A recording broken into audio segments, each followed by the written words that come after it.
খুব কষ্ট পাই। যুবক ভাইরা তো জানেন, ইদানিং কিছু লোক ফেসবুকটার মধ্যে এমন কিছু ফিতনা ছড়ায় রাখে, যাদের কারণে আলোচনা শুনবো, এদের আলোচনাগুলি সামনে আসে, তখন খুব কষ্ট লাগে, বিরক্ত লাগে। তারা বলতেছে কুল ইন্নামা আনা বাশারুম মিসলুকুম, এই আয়াতের ব্যাখ্যা হলো আবু জাহেল যেরকম মানুষ, আমাদের নবীও ওরকম মানুষ। তার দৃষ্টিটা কোন দিকে গেছে চিন্তা করছেন? আবু জাহেলের দিকে তার দৃষ্টি গেছে। আমার নবীজির মতো মতো যদি খুঁজেন, আমার নবীর মতো কোন নবীও না, ঠিক কিনা বলেন? তার নজর গেছে আবু জাহেলের দিকে। চিন্তা করা যায়, কোথায় আমার দয়াল নবী আর কোথায় আবু জাহেল? এই ধরনের ফিতনাবাজ থেকে আল্লাহ আমাদের হেফাজত করুক, বলেন আমিন। সবাই বলেন আমিন। আসুন একটু জিকির করি, তাহলে শরীরটা একটু নড়াচড়া পড়ুক, মনোযোগটা বাড়ুক। লা ইলাহা ইল্লাল্লাহ, লা ইলাহা ইল্লাল্লাহ, জোরে মাশাআল্লাহ মাশাআল্লাহ।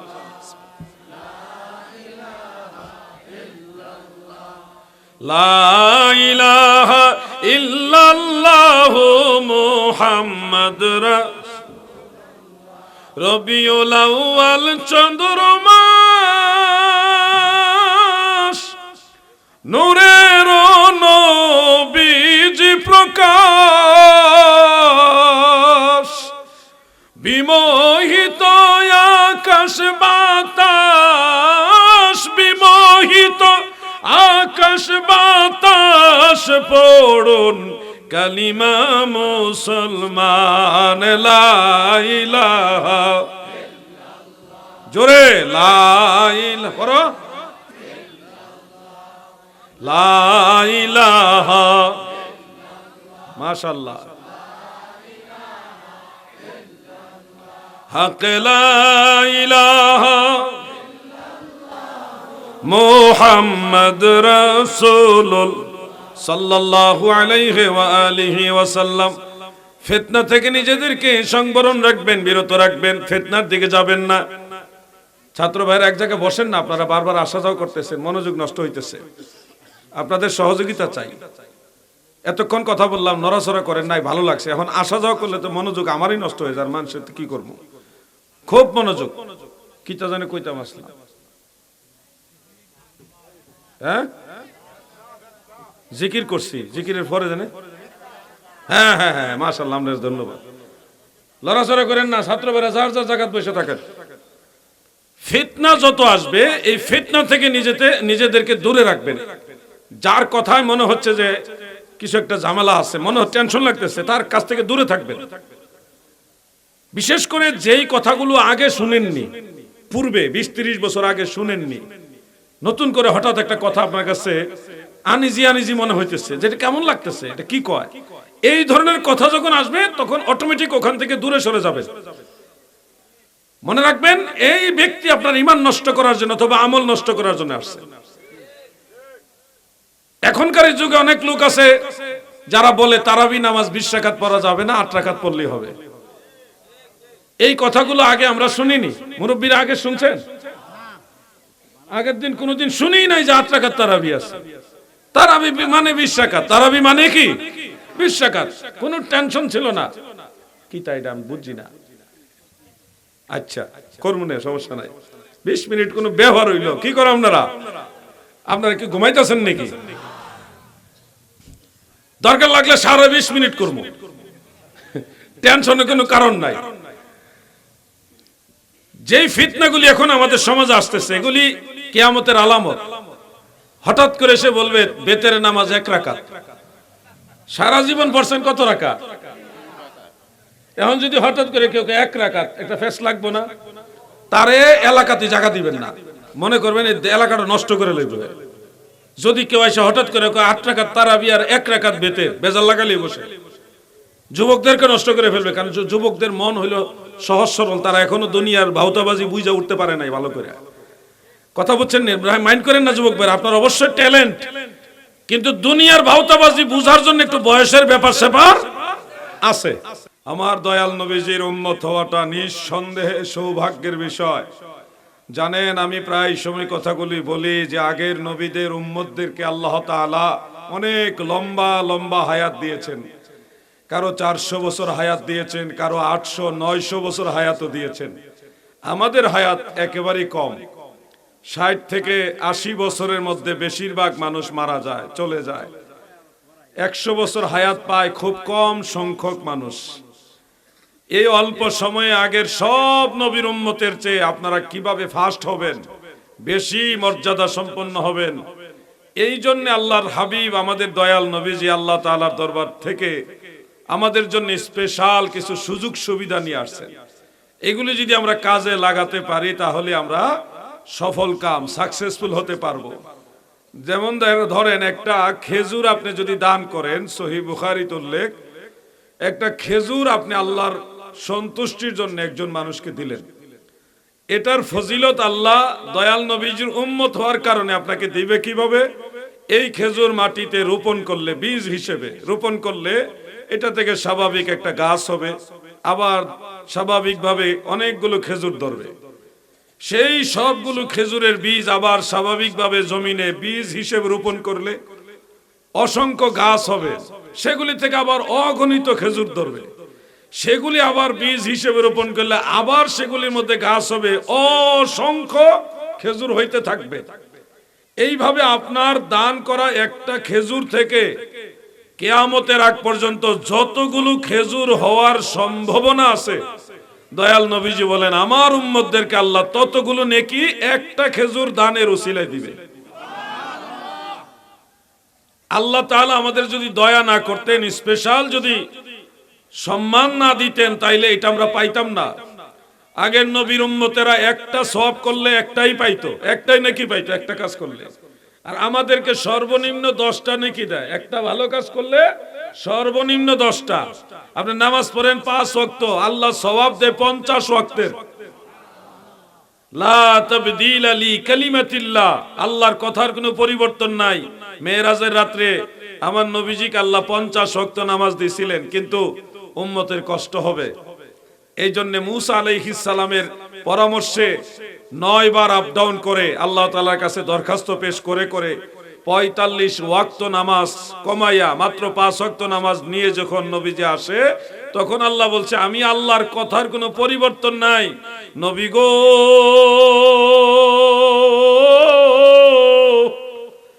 50 ওয়াক্ত দিয়েছি, আপনি আমার বন্ধু, আমার দোস্ত, উম্মতের মায়ায় কমায়া 5 ওয়াক্ত নিয়েছেন। আমি আল্লাহ 5 ওয়াক্ত নামাজে 50 ওয়াক্তের সওয়াব দিয়ে দিব। এটা নবীজির কারণে, আপনার কারণে না, আল্লাহর হাবিব রাহমাতুল লিল আলামিন নবীর কারণে। এজন্য বলি নবী প্রেম সুধা পান কর সবে মনবে, দোনা যাত না জোড়াইবে, খোদা প্রাপ্তি তোর তরে লাভ হবে, নবী পদবিনে ভাব সবে মিশে। আমার নবীজির সাথে যদি আপনার সম্পর্ক ভালো থাকে, আপনার টেনশনের কোনো কারণ নাই, চিন্তা আপনার করতে হবে না। কারণ আপনার চিন্তা আপনি করা লাগবে না, আপনার চিন্তা করবে মদিনাওয়ালা।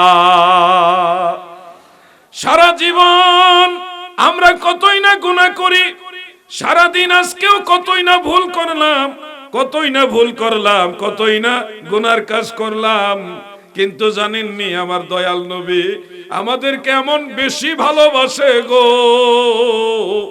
আপনার আমার সকল ভুলের জন্য, ত্রুটির জন্য রহমতের নবী রওজা মুবারক থেকে আমার আল্লাহর কাছে ক্ষমা চাইছে। ভুল করেন আপনি, ক্ষমা চাই নবী। ভুল করেন আপনি, কিন্তু মাফ চাই নবীজি। এমন দরদি নবী কোথায় পাবেন আপনি? ভুল করলাম আমি, মাফ চাইছে দয়াল নবী, যে আল্লাহ গো আমার উম্মত বুঝছে না, মাফ করে দেন। হাজী সাহেবদের জিজ্ঞাসা করবেন, হাজী সাহেবরা যারা মদিনা শরীফ, মক্কা শরীফ গেছেন, তায়েফে, ওই তায়েফের শহরের একটা গোল চক্কর আছে, ওইখান থেকে নবীজিকে পাথর দিয়ে মারতে মারতে মারতে মারতে মারতে মারতে ওই চিপা গলি পর্যন্ত নিছে। 3 বার নবীজি বেহুশ হইছে। পাথরের আঘাতে আঘাতে নবীজি মাইর খাইতে খাইতে 3 বার বেহুশ হইছে। এরপর জিবরিল আমিন এসে বলছে, ইয়া রাসূলুল্লাহ, আপনি শুধু ইঙ্গিত করেন, আমি এই তায়েফ নগরীকে উহুদ পাহাড় উপরে চাপা দিয়ে ধ্বংস করে দেব। আমার নবীজি বলছে, জিবরিল, তাদেরকে যদি ধ্বংস করে দাও, আমি ঈমানের দাওয়াত, কালেমার দাওয়াত কার কাছে দিব? আমার আল্লাহ তো ধ্বংস করার জন্য আমারে পাঠায় নাই। ওগো নবী, আপনারে মারছে, আমার কষ্ট লাগে। আল্লাহ আমারে পাঠাইছে, আপনারে মারছে, আমার কষ্ট লাগে। রহমতের নবী বলে, আমি অভিশাপ দিব না, আমি দোয়া করি, আল্লাহ তাদের মাফ করে দেন, তাদেরকে হেদায়েতের পথে কবুল করেন। দয়াল নবী তুমি গুণমনি, এই পাপী লোক তরাইবেন বলে গো নবী, পাক কোরআনেতে শুনি গো নবী। দয়াল নবী তুমি গুণমনি।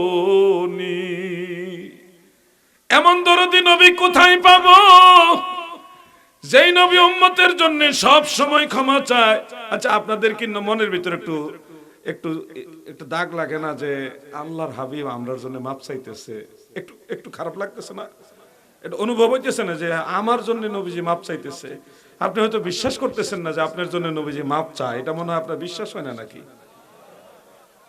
বিশ্বাস হয়তো প্রতিনিয়ত নবীজি আপনার আমার জন্য মাপ চাইতেছে, ক্ষমা চায়। কোরআন শরীফের মধ্যে আল্লাহ তাআলা বলছে, ফাসাব্বিহ বিহামদি রাব্বিকা ওয়াস্তাগফির। ও নবী, আপনি ক্ষমা প্রার্থনা করুন। নবীজি কিসের জন্য ক্ষমা চাইবেন? আল্লাহর হাবিব বলেন, তুরিদু আলাইয়া আমালু উম্মতি হাসানুহা ওয়া সাইয়্যুহা। আমার আল্লাহ আমার কাছে উম্মতের আমলনামা পাঠায়, পেশ করে তুলে ধরে, ও আমার বন্ধু, আপনার উম্মত এটা করছে, আপনার উম্মত এটা করছে। আমার নবী কয়, আমি যখন দেখি আমার উম্মত ত্রুটি করছে, ভুল করছে, তখন রওজা মুবারক সোনার মদিনায় থেকে আমার নবীজি আল্লাহর কাছে মাপ চায়। আল্লাহ গো, আমার উম্মতের জন্য আমি মাপ চাইতেছি, আমি আপনার কাছে মাপ চাইতেছি। অন্যথায় আমরা যেই পাপ করি, আমরা যেই পাপ করি, এই জমিন ধ্বংস হয়ে যাইত, মাটির নিচে দেবে মারা যাইতাম, আমরা ভূমিকম্পে ধ্বংস হয়ে যাইতাম, আকাশ থেকে অগ্নি লেলিহান আমাদের উপরে নাজিল হইতো, ধ্বংস হয়ে যাইতাম আমরা। যেই অন্যায় আমরা করি, যেই পাপ আমরা করি, আল্লাহ যদি এগুলি বিচার করে দুনিয়াতে, আমাদের উপায় নাই, আমাদের সব শেষ হয়ে যাবে। শুধু দয়াল নবীর উসিলা বাইসা রইছি। নবীজি সব সময় আল্লাহর কাছে মাপ চাও, আল্লাহ আমি না মাপ চাইতাছি, আমার উম্মতের লাগা মাপ চাইতেছি, মাফ করে দেন না গো আল্লাহ। এটা হলো আমার দয়াল নবী। কিয়ামত পর্যন্ত আমার দয়াল নবীজি উম্মতের জন্য আল্লাহর কাছে মাপ চাইবে। এই নবীর জন্য যদি আপনার মায়া না লাগে, আর কখন মায়া লাগবে? সাধের জীবন হেলাই হেলাই চলে যাইতে লাগিল, সাধন ভজন গুরু ভক্তি কিছুই নাহি হইল,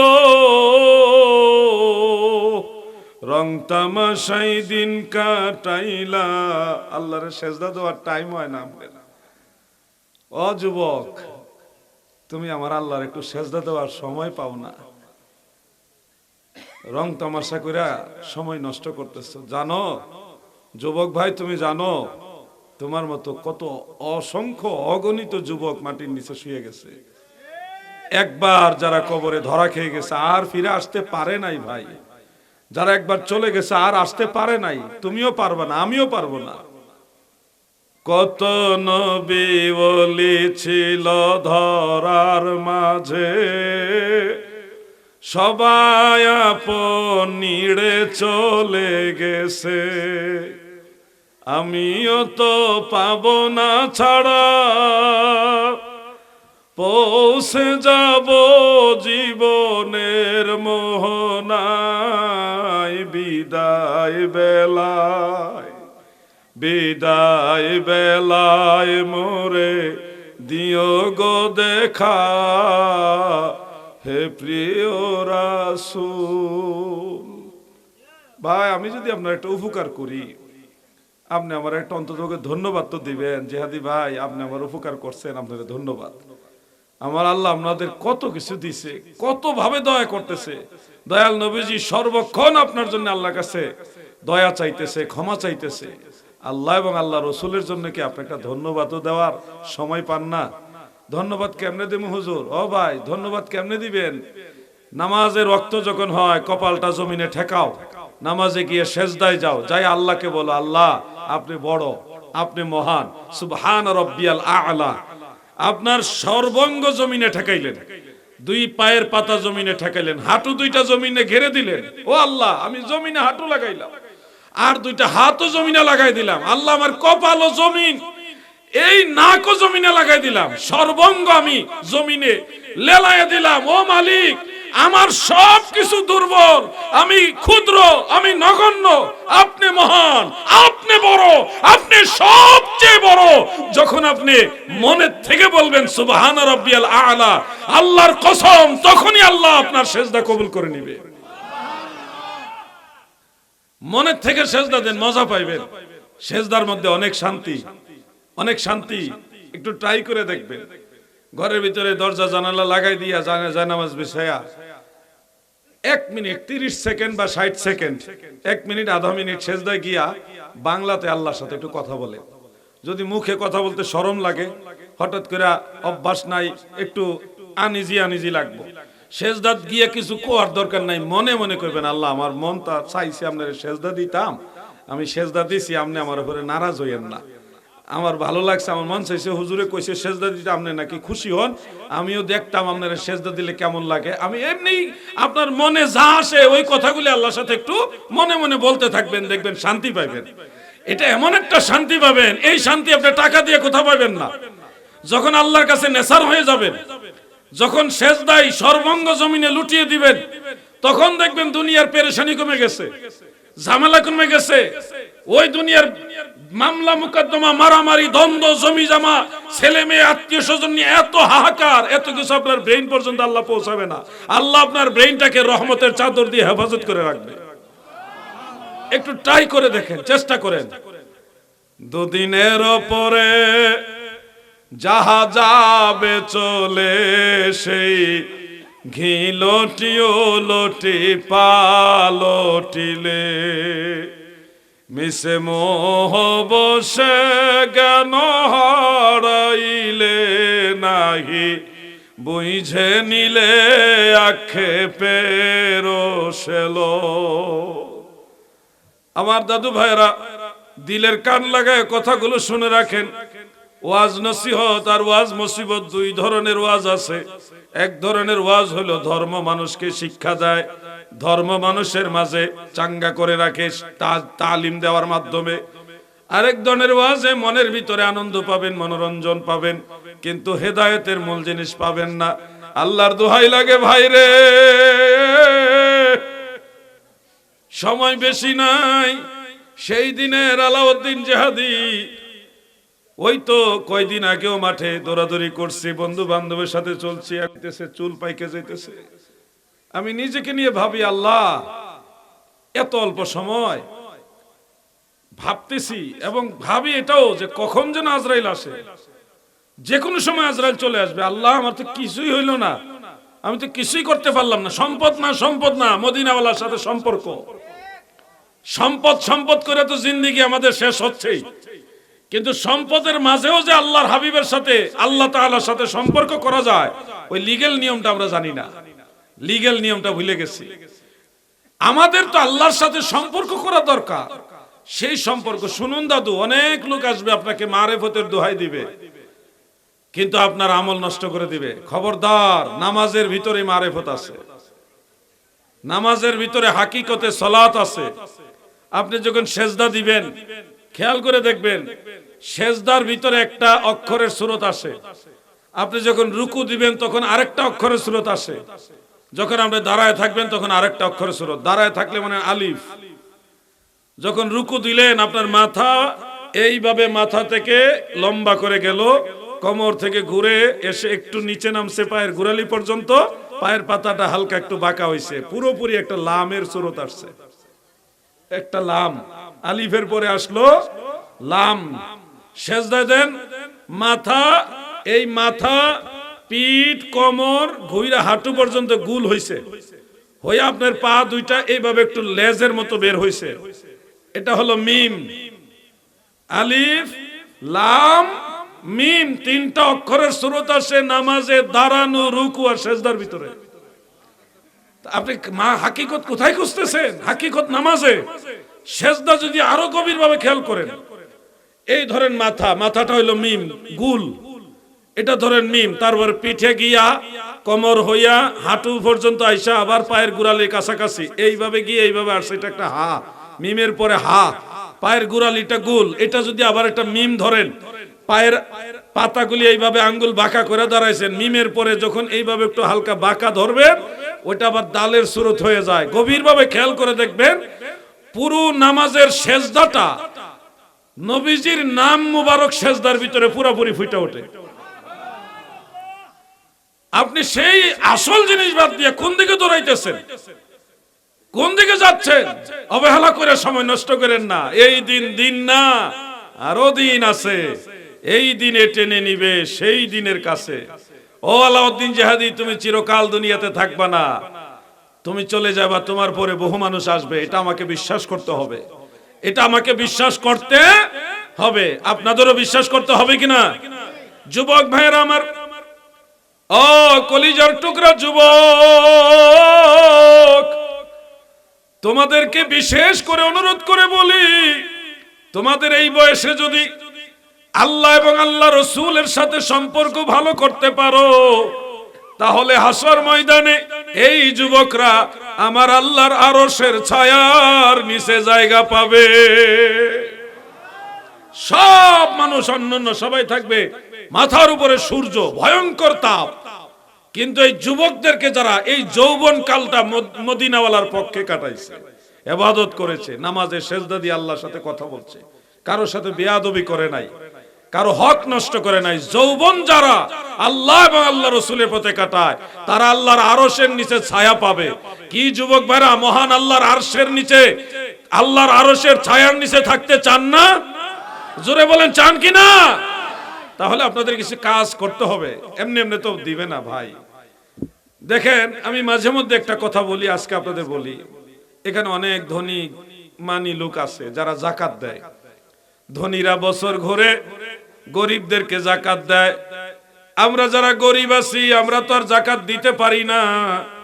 আমাদের জন্য দয়াল নবী সুন্দর একটা সুযোগ কইরা দিছে। আমার দয়াল নবী বলেন, উম্মতেরা গো,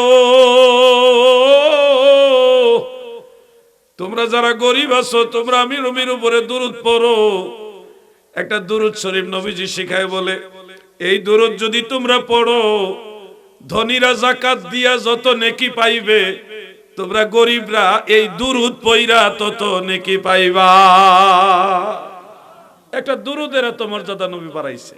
শিখতে চান সেই দুরূদ শরীফ?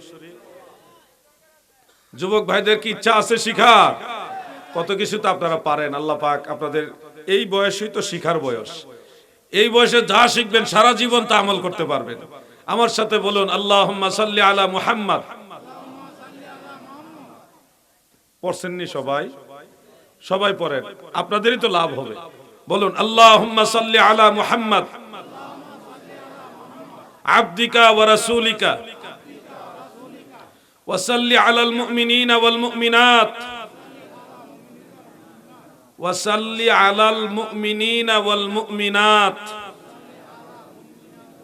একটু খেয়াল করেন, এই জায়গাটা পেশ লাগতেছে মনে আপনারা। ওয়া সাল্লি আলাল মুমিনিনা ওয়াল মুমিনাত ওয়াল মুসলিমিনা ওয়াল মুসলিমাত। আপনারা হয়তো ভাবতেছেন বড়, আসলে বড় না, সহজই। মুমিনিনা ওয়াল মুমিনাত, মুসলিমিনা ওয়াল মুসলিমাত, এটা তো পারবেনই, এটা তো এমন কোনো কঠিন জিনিস না। আর শুরুর যে অংশটা আল্লাহুম্মা সাল্লি আলা মুহাম্মদ, এটা পারেন না? এটা তো সবাই পারেন। শুধু তিনটা শব্দ মনে রাখবেন, আবদিকা ওয়া রাসূলিকা ওয়া সাল্লি আলা, এই তিনটা শব্দ, আবদিকা ওয়া রাসূলিকা ওয়া সাল্লি আলাল মুমিনিনা ওয়াল মুমিনাত ওয়াল মুসলিমিনা ওয়াল মুসলিমাত। ইজি, আমি এক লাইনে পড়ি, সবাই মনোযোগ দিয়ে শুনেন। আল্লাহুম্মা সাল্লি আলা মুহাম্মাদ আবদিকা ওয়া রাসূলিকা ওয়া সাল্লি আলাল মুমিনিনা ওয়াল মুমিনাত ওয়াল মুসলিমিনা ওয়াল মুসলিমাত। আরেকবার সবাই পড়ে। আপনারা যদি পড়তেছেন না, এই পড়াটাও কিন্তু আপনাদের আমলনামায় নেকি লেখা হইতেছে। ওয়াজে আসছেন কিছু নিয়ে যান, ওয়াজে আসছেন কিছু হইলো আমলনামায় নিয়ে যান, খালি হাতে যায়েন না। পড়েন আল্লাহুম্মা সাল্লি আলা মুহাম্মাদ আবদিকা ওয়া রাসূলিকা ওয়া সাল্লি আলাল মুমিনিনা ওয়াল মুমিনাত। সাল্লি আলানা, সাল্লি আলাল, সাল্লি আলাল মুমিনিনা ওয়াল মুমিনাত ওয়াল মুসলিমিনা ওয়াল মুসলিমাত। ছোট্ট একটা দরুদ একবার পড়লে ওই ধনীরা যাকাত দিয়া যত নাকি, আপনি দুরূদ শরীফ পড়ে তত নাকি। আর কেমনে দয়া করতে আপনারে? কয় সেকেন্ড লাগে একটা দুরূদ শরীফ পড়তে? আমি একবার পড়ি, শুনেন তো। আল্লাহুম্মা সাল্লি আলা মুহাম্মাদ আবদিকা ওয়া রাসূলিকা ওয়া সাল্লি আলাল মুমিনিনা ওয়াল মুমিনাত ওয়াল মুসলিমিনা ওয়াল মুসলিমাত। কয় সেকেন্ড হইছে? 10 সেকেন্ড হইছে নি? 10 সেকেন্ডের কম, অথচ কত নেকি। এত এত সুযোগ সুবিধা দেওয়ার পরেও যদি আল্লাহর জান্নাতে যাইতে না পারেন, তাহলে দোষটা কার? কোন না আমার দোষ না আপনার দোষ? যার যার নিজের দোষ না? জান্নাতে যাওয়ার ইচ্ছাই নাই নাকি? ইচ্ছা আসেনি। আমি জান্নাতের টিকিট বিক্রি করতে আসি নাই, কিন্তু আমি ওই গ্রুপ না। আমি নবীজির গোলাম। আপনাদেরকে নবীজি, দয়াল নবীজি যা শিখায় গেছে ওইটা স্মরণ করে দিতেছি। আমি নিজেও বানায় কিছু বলতেছি না। আল্লাহর নবী বলছে এটা করলে এই পাইবা, ওইটা আপনাদের বলতেছি। আমি কাউকে জান্নাতের টিকিট বিক্রি করতে আসিনি। আপনারা যদি এই লাইনে চলেন, আমল করেন, আমার দয়াল নবীজি ওয়াদা করছে আমার গুনাহগার উম্মত ছেড়ে আমি জান্নাতে যাব না। সুবহানাল্লাহ। এই পাপী লোক তারাইবেন বলে গো নবী, পাক কোরআনেতে শুনি গো নবী। দয়াল নবী তুমি গুণমণি, রহমতের ভান্ডার নবী, তুমি নূরের খনি। প্রেম কইরাছেন তোমার সঙ্গে ও নবী, স্বয়ং আল্লাহ কাদের গনি গো নবী। দয়াল নবী তুমি গুণমণি। আমার নবীজি আরো সুযোগ সুবিধা দিছে আমাদেরকে। এই ছোট ভাইরা শোনো, তোমাদের মেধা সবচেয়ে বেশি প্রখর। তোমরা এই বসে যেটা শুনবা এটা মনে রাখতে পারবা। আমরা এক সময় থাকবো না রে ভাই এই ময়দানে। তোমরা কথা বলবা ইনশাআল্লাহ। এই যে মাদ্রাসার ছাত্ররা, এরা বড় বড় আলেম হবে আল্লাহ যদি কবুল করে। আমিন বলেন। এই ছাত্ররা যদি আগের থেকে প্রস্তুতি নেয়, তারাই তো আগামী দিনে বড় বড় আলেম। কথা ঠিক কিনা ভাই? তোমরা শোনো, ঘুমায়ও না, জানি তোমাদের কষ্ট হবে, তারপরে শোনো। আল্লাহর হাবিব রাহমাতুল লিল আলামিন প্রিয় নবীজির হাদিস শরীফ, আন আবি দারদা রাদিয়াল্লাহু তাআলা আনহু ক্বালা ক্বালা রাসূলুল্লাহ সাল্লাল্লাহু আলাইহি ওয়াসাল্লাম, মান সাল্লা আলাইয়া হিনা ইউসবিহ আশারা ওয়া হিনা ইউমসি আশারা ইলা আখিরিল হাদিস।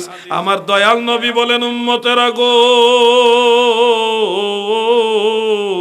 যারা সকাল বেলায় আমি নবীর উপরে 10 বার দুরূদ শরীফ পড়বে, সন্ধ্যা বেলায় যারা আমি রাসূলের উপরে 10 বার দুরূদ শরীফ পড়বে, ফজরের পরে 10 বার, সন্ধ্যায় মাগরিবের পরে 10 বার, এই 20 বার অন্তত পক্ষে দুরূদ শরীফ যারা পড়বে, আল্লাহর হাবিব বলেন হাসর ময়দানে তোমরা আমাকে খোঁজা লাগবে না গো। আমি রাসূল কোথায় আছি তালাশ করা লাগবে না, আমি নিজে তোমাদেরকে তালাশ করে বের করে আল্লাহর জান্নাতে নিয়ে যাব। আল্লাহর রাসূলের সাথে জান্নাতে যেতে চান কিনা? জোরে বলেন চান কিনা? যুবক ভাইরা বলেন চান কিনা? তাহলে কি করতে হবে? সকাল সন্ধ্যায় 10 বার 10 বার 20 বার দুরূদ শরীফ পড়তে হবে। কোন দুরূদ? যে কোনো দুরূদ। একটা দুরূদ তো পারেন, সাল্লাল্লাহু আলাইহি ওয়াসাল্লাম। পারেন না? পারোনি তোমরা? পড়েন তো, কয়েকবার পড়ে ফেলেন সাল্লাল্লাহু আলাইহি ওয়াসাল্লাম, সাল্লাল্লাহু আলাইহি ওয়াসাল্লাম, সাল্লাল্লাহু আলাইহি ওয়াসাল্লাম পড়েন, সাল্লাল্লাহু আলাইহি ওয়াসাল্লাম, সাল্লাল্লাহু আলাইহি ওয়াসাল্লাম, সাল্লাল্লাহু আলাইহি ওয়াসাল্লাম। বাচ্চারা যদি কান্নাকাটি করে, অনেক সময় ছোট বাচ্চারা কান্নাকাটি করে না, অথবা ধরেন একটা মজলিসে দেখছেন একজন বেশি আছে, জালালি হয়ে গেছে, তাৎক্ষণিক আপনি দুরূদ শরীফ পড়বেন 2-3 বার, সাল্লাল্লাহু আলাইহি ওয়াসাল্লাম, সাল্লাল্লাহু আলাইহি ওয়াসাল্লাম পয়রা ওনার দিকে একটা ফু দিবেন, আস্তে করে দিবেন, উনি যেন টের পায় না। এই দুরূদ শরীফের এত তাসির পাবেন, দেখবেন রাগ গায়েব হয়ে গেছে। আর ওই বাচ্চা যদি অতিরিক্ত চিল্লাচিল্লি করতেছে, কান্নাকাটি করতেছে, আপনি দুরূদ শরীফ পড়ে ছোট্ট করে একটা ফু দিবেন, দয়াল নবীর রহমতের উসিলায় আল্লাহ শান্ত করে দিবে। আমল করেন, আমল করেন, অবহেলা করেন না। সময় কম, খুব কম সময়, চোখের সামনে মানুষ মারা যাইতেছে, আমরা তো এখন চিন্তা করি না মৃত্যুর কথা, লাশের সামনে দাঁড়ায় সেলফি তুলি, ভাবিও না যে লাশটা আমি একদিন হব। মৃত্যুর চিন্তাটা টোটালি আমাদের মাথা থেকে সরে গেছে। চির ঘুমে যাবে ঘুমাইবে নরে আসু, মন কারণ কির শোধাইবে, বিকটাকৃতিতে কি যে ভয় হবে, বিপদ বিনে ভাব সবে মিশে। ছন্দগুলি কি খারাপ লাগে আপনাদের? এগুলি লিখেছেন কুষ্টিয়ার মিরপুর থানার মাওলানা দাদ আলী সাহেব রহমাতুল্লাহ আলাই। উনি কলিকাতা আলিয়া মাদ্রাসার ফারেক, বড় একজন আলেম ছিলেন। উনি নবীজির শানে গজলগুলি লিখেছেন। আমার খুব ভালো লাগে এগুলো গাইতে, মনের ভিতরে শান্তি পাই, তৃপ্তি পাই, আনন্দ পাই। তব দর্শনে জালা জোড়াইব পদ রসনে তনু শীতলিব, দাস সম্ভাষণে মন পুলকিব, পদ নীরজ ভেষদয়ে বিশে। বাংলা ছন্দ বুঝছেন তো সবাই? না বুঝতে একটু কষ্ট হয়েছে? ইজি না? মাশাআল্লাহ, একবার ইজি, তারপর একবার কইয়া দিই, সবাই লেখা ইজি না। তব দর্শনে জ্বালা জোড়াইব, গো নবী আপনাকে দেখে আমার অন্তরে জ্বালা জোড়াবো, পদ পরশনে তনু শীতলিব, আপনার কদম মোবারকের ছোঁয়া আমার হাতে, আমার ঠোঁটে আপনার কদম মোবারকের ছোঁয়া লাগাইয়া আমার শরীর ঠান্ডা করব। দাস সম্ভাষণে মন পুলকিব, দাস সম্ভাষণ মানে নবী গো, আপনি যখন আমাকে দাস গোলাম বলে সম্ভাষণ করবেন, সম্বোধন করবেন, হে আমার গোলাম আলাউদ্দিন, ও আমার গোলাম আলাউদ্দিন, এই সম্বোধন যখন আপনি আমাকে করবেন, তখন আমার মন পুলকিবে, আমার মন আনন্দিত হয়ে লাফাবে। তব কাছে আসে এর মন্ত্র সদি, ওগো নবী আপনার কাছেই এই সব রোগের ঔষধ আছে। সুবহানাল্লাহ বলে। এই হলো আশিক রাসূলের কবিতার ভাষা। আপনারাও মনে মনে নিয়ত করেন, অন্ততপক্ষে দয়াল নবীজিকে যেন একবার দেখে কবরে যাইতে পারি, এটুকু নিয়ত করেন ভাই, একটু কষ্ট করেন, সময় তো বেশি নাই, আপনারা একটু চেষ্টা করেন, পারবেন। আপনি জানেন আপনার ঘরেও নবীজি আসে, রোহানি বাবা আপনার ঘরেও নবীজি আসে, কিন্তু আপনি তো তালাশ করেন না, আপনি বেখবর। আপনার ভাঙ্গা করে নবীজি এসে দেখা দিবে, আপনার ঘরে আসবে নবীজি। আপনি মদিনা শরীফ যাওয়ার তৌফিক হলে যাইয়েন, কিন্তু আপনি ঘরে বসা মৃত্যুর আগে জান্নাত দেখে যেতে পারবেন, নিশ্চিত নবীকে দেখে যেতে পারবেন, এই আমল আছে। কিন্তু একটু কষ্ট করতে হবে, এমনি এমনি পারবেন না। ওয়াজ শুনলেই সব হয়ে যায় না, ওয়াজ আমল করতে হয়। দৈনিক 1000 বার দুরূদ শরীফ পড়তে হবে, তাহলে দুইটা জিনিস পাইবেন গ্যারান্টি। এক নম্বর হলো আল্লাহর নবীর দিদার পাইবেন 40 দিনের ভিতরে, আর দ্বিতীয় হলো মৃত্যুর আগে জান্নাতের কোন জায়গায় আপনি থাকবেন আল্লাহ আপনাকে স্বপ্নে যোগে দেখাবে। এই দুইটা পুরস্কার নিশ্চিত পাবেন 1000 করে দুরূদ শরীফ পড়লে দৈনিক। একটু কষ্ট, হঠাৎ করে 1000 দরুদ শরীফের কথা শুনে হয়তো টেনশনে পড়ে গেছে। আসলে কষ্ট না ভাই, শুরু করেন, দেখবেন ভালো লাগবে। দরুদ শরীফ বড় যেটা ওটা নিয়েন না, ছোটটা পড়েন। সাল্লাল্লাহু আলাইহি ওয়াসাল্লাম, সাল্লাল্লাহু আলাইহি ওয়াসাল্লাম, সাল্লাল্লাহু আলাইহি ওয়াসাল্লাম, সাল্লাল্লাহু আলাইহি ওয়াসাল্লাম 5 বার ভরা হয়ে গেছে। কতক্ষণ লাগে ভাই? পড়েন না, চেষ্টা করেন। 1000 বার প্রথমেই পারবেন না, 100 বার শুরু করেন, 100 বার দিয়া। এরপরে দেখবেন মজা লাগবে। সকালে 100 বার পড়ছেন, পড়ার পরে দেখছেন এটা মজা পাইছেন, দুপুরের আগেই দেখা গেছে আরেকটু অপশন পাইছেন, আবার 100 বার পড়ে নেবেন, দেখা গেছে আরেকটু মজা লাগছে, বিকালে আবার একটু সময় পাইছেন, তসবিহ জানা নিয়ে পড়া শুরু করে দিবেন।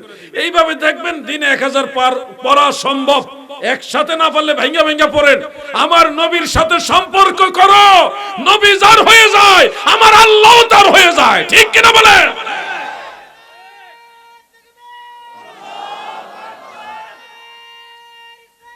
ইয়া রাসূলুল্লাহ,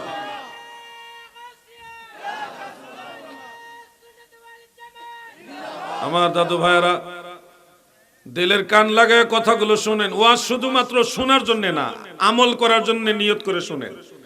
আমি এই পর্যন্ত যতগুলো কথা বলেছি প্রত্যেকটা জিনিস আপনাদের দরকার, আমারও দরকার। আপনারা ভাইবেন না যে আমি আমল না করে আপনাদের বলতেছি। আলহামদুলিল্লাহ, আমি আগে নিজে আমল করি, তারপরে মানুষকে বলি। হ্যাঁ, এটা বলছি না যে আমি একেবারে নির্ভুল, আমার কোনো ভুল না, এটা বলি না। আমি দুর্বল, আমি মানুষ হতে পারি অতি নগণ্য, যাকে ভালোবাসি তিনি অতি অনন্য, যাকে ভালোবাসি তিনি অতি অনন্য, মানুষ হতে পারি অতি নগণ্য। আমরা দুর্বল হইল, যেই নবীকে ভালোবাসি ওই নবী মহান নবী, দয়াল নবী, রহমতের নবী, ঠিক কিনা বলেন? মনোবল রাখবেন, ভুল হইলে হইছে, কিন্তু চালাই যাবেন, চেষ্টা চালাই যাবেন। আপনার ভুলের জন্য তো দয়াল নবী আছেই। হাসরের ময়দানে দাঁড়ায় থাকবেন, আল্লাহ তাআলা জিগাইবো, এই আব্দুর রহমান কি করছ? আপনি কইবেন, আল্লাহ আমি কি করছি? আপনি তো জানেনই, আপনি যেটা কইবেন এটাই ঠিক। কারণ আপনার ফায়সালার উপরে ফায়সালা দেওয়ার ক্ষমতা কারো নাই। আপনার চেয়ে বড় ইনসাফওয়ালা আর কেউ নাই, আপনার চেয়ে ন্যায়পরায়ণ আর কেউ নাই, আপনার চেয়ে দয়ালু আর কেউ নাই, আপনার চেয়ে ক্ষমাশীল আর কেউ নাই। আমি আপনার কাছে আত্মসমর্পণ করলাম, আমি আপনার কাছে মাথা নত করে দিলাম। আল্লাহ তাআলা আপনাকে আর জাহান্নামে দিবে না। গুনাহগার হইলে আল্লাহ আপনাকে ক্ষমা করবে। জানেন, আমাদের বিচার মানুষের সামনে করবে না, উম্মতে মুহাম্মাদের বিচার অন্য নবীর উম্মতের সামনে করবে না। আমাদের বিচারটা হবে স্পেশাল। তাফসীর ইবনে কাসিরের মধ্যে সূরা ইয়াসিনের তাফসীর আছে, আল্লাহ তাআলা উম্মতে মুহাম্মাদীকে আলাদা পর্দার আড়ালে নেবে, নিয়া আপনার জীবনের সমস্ত আমল আপনাকে দেখাবে। বান্দারে, এতগুলি নেকি তুমি করছো, আবার এই গুনার কাজগুলিও তুমি করছো, এই কাজ করছো, দেখো সব কৃতকর্ম আপনাকে দেখাইয়া আমার আল্লাহ বলবে, বান্দা বান্দিরা গো,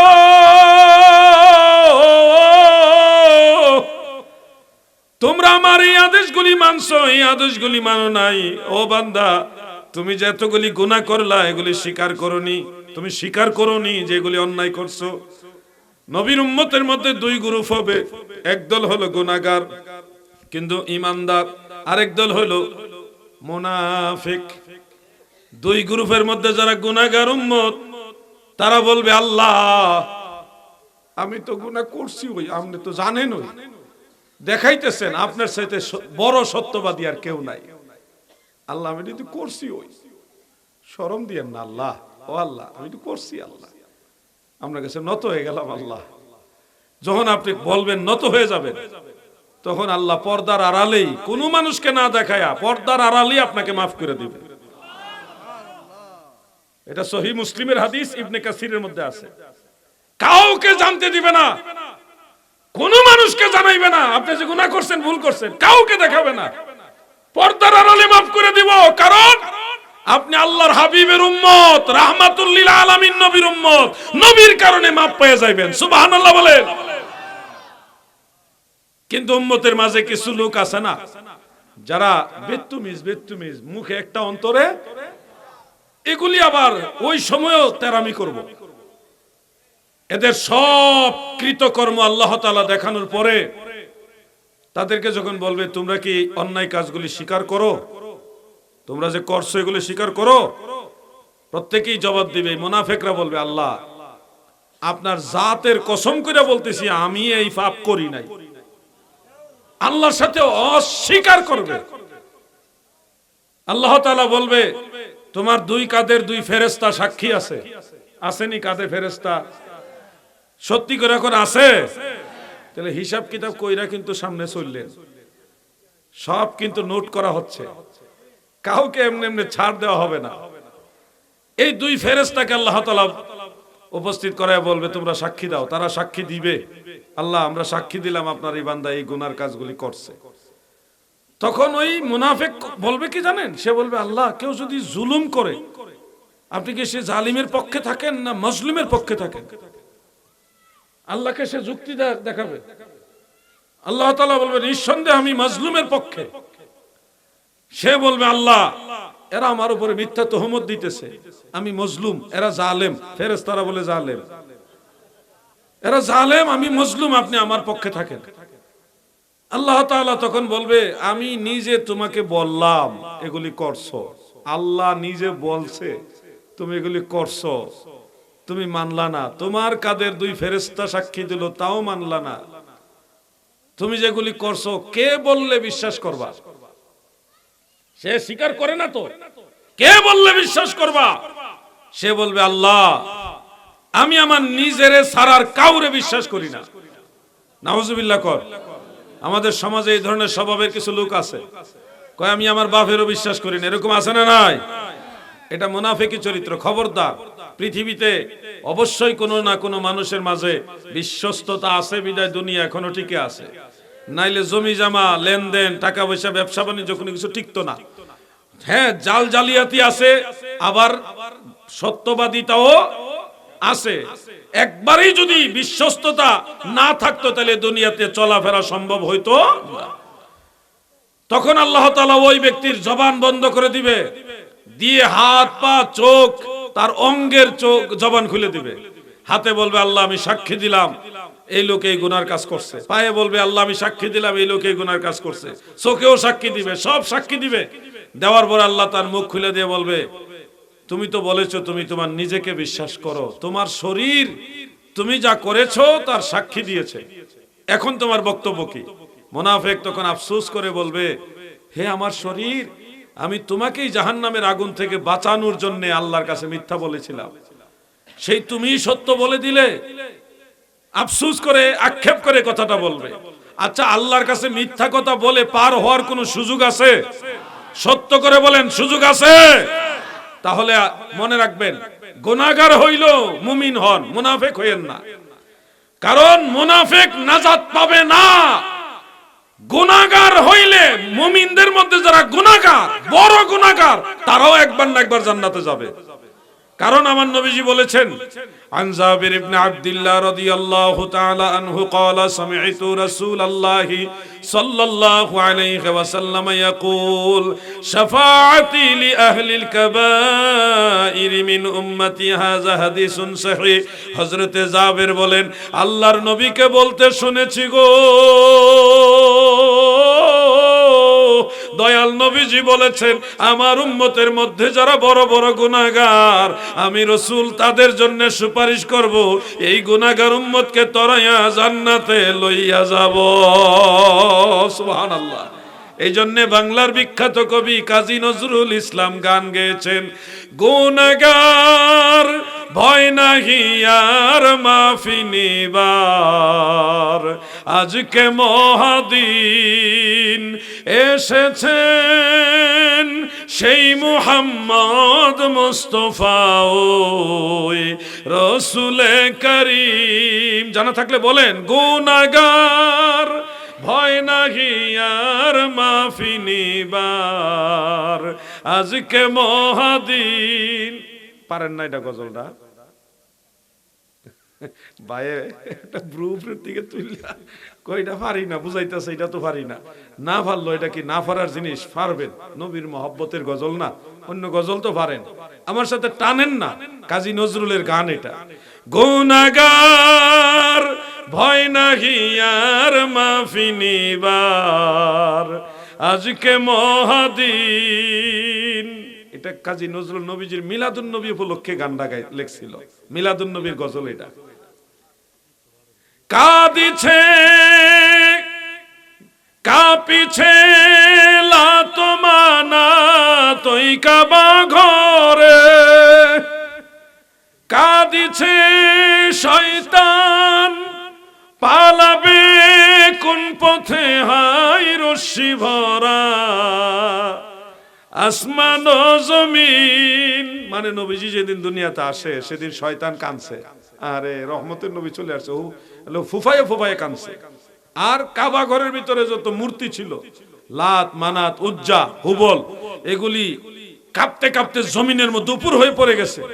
আমার নবী যখন দুনিয়াতে কদম মুবারক রেখেছে তখন কাবা ঘর আমার নবীজির দিকে ঝুঁকে পড়েছে। সুবহানাল্লাহ বলেন।